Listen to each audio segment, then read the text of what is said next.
Estamos em Gálatas capítulo 5 e agora vamos abordar o trecho dos versos 16 a 18. Dê uma pausa no vídeo, faça sua oração pedindo a iluminação do Espírito Santo e volte para prosseguirmos com o estudo. Então vamos lá. Paulo começa assim o versículo 16. Digo, porém, andai no Espírito e jamais satisfareis a concupiscência da carne. Por que Paulo começa com digo, porém? Porque no versículo anterior, o apóstolo havia dito: se vós, porém, vos mordeis e devorais uns aos outros, vede que não sejais mutuamente destruídos. A divisão lá nas igrejas da Galácia estava de tal monta que Paulo percebeu que eles acabariam se destruindo. Então o apóstolo resolve dar uma receita, uma solução para os crentes que ainda estavam lutando na Galácia pela fé em Jesus Cristo.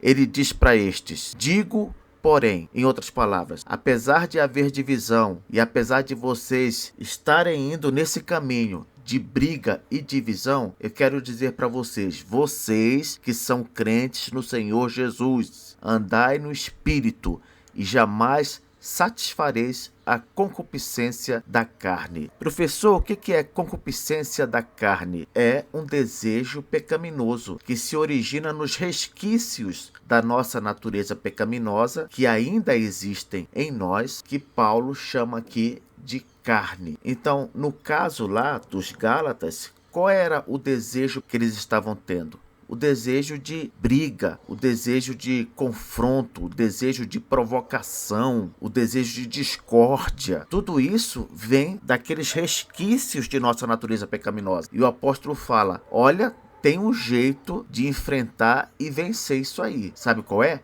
Andar no Espírito. Andai no Espírito e jamais satisfareis aos desejos da carne. Agora, o que é andar no Espírito? Essa é uma boa questão. De acordo com o contexto imediato aqui da epístola, andar no Espírito seria demonstrar o fruto que o próprio Espírito Santo nos capacita a produzir. Você entende? O fruto vem dele, vem do Espírito Santo, mas somos nós que devemos manifestá-lo nas relações com as pessoas de uma forma geral. Então, a única maneira de vencer os desejos da carne é manifestar esse fruto que o Espírito Santo produz na vida do crente. Quando Paulo diz aqui: jamais satisfareis a concupiscência da carne, ele fala isso porque esse conflito que existe entre a carne e o Espírito Santo dentro de nós, esse conflito é um conflito que só pode ser vencido se nós dermos prioridade a um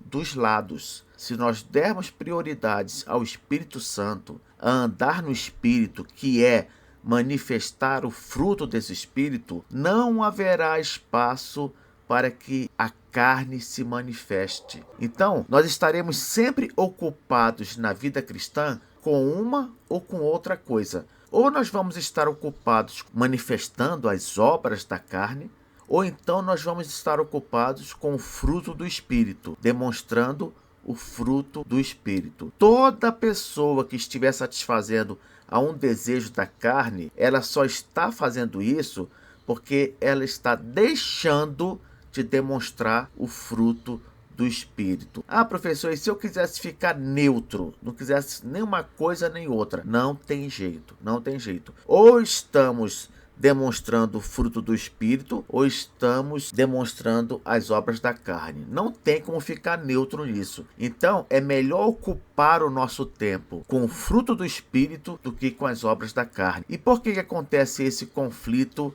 Por que nós temos que estar ocupados com uma ou outra coisa? Por que não dá para ficar neutro? O apóstolo explica no versículo 17. Ele diz: porque a carne milita contra o Espírito. Em outras palavras, a carne luta contra o Espírito. E o Espírito contra a carne, porque são opostos entre si. E para que eles lutam? Por que eles lutam? O apóstolo continua: para que não façais o que porventura seja do vosso querer. Vou explicar para vocês isso aqui. Se o seu querer for manifestar as obras da carne, o espírito vai te incomodar. O conflito vai aparecer. Você pode até manifestar as obras da carne, mas a tua consciência vai ficar te acusando o tempo todo. O Espírito Santo vai ficar te incomodando. Por outro lado, se você quiser manifestar o fruto do Espírito, os resquícios da tua natureza pecaminosa antiga vão se manifestar também. Eles vão ficar te incomodando, vão ficar te perturbando para você manifestar as obras da carne. Não vão te deixar em paz.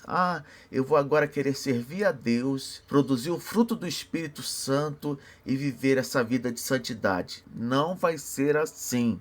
A carne vai ficar te perturbando o tempo todo. Então você percebe que não importa qual seja a sua vontade, seja ela fazer o bem ou fazer o mal, o conflito vai surgir. Por isso que o apóstolo diz aqui no versículo 17: para que não façais o que porventura seja do vosso querer. Seja qual for esse querer. Se for um querer pro bem, a carne vai se manifestar contra. Se for um querer pro mal, o Espírito Santo vai se manifestar contra. A vida cristã é uma vida de conflito espiritual, porque sempre a carne vai militar contra o espírito e o espírito vai militar contra a carne. E aí Paulo fecha esse trecho dizendo o seguinte: mas se sois guiados pelo Espírito, não estais sob a lei. O que é ser guiado pelo Espírito? Como eu já falei, de acordo com o contexto aqui que nós estamos tratando, ser guiado pelo Espírito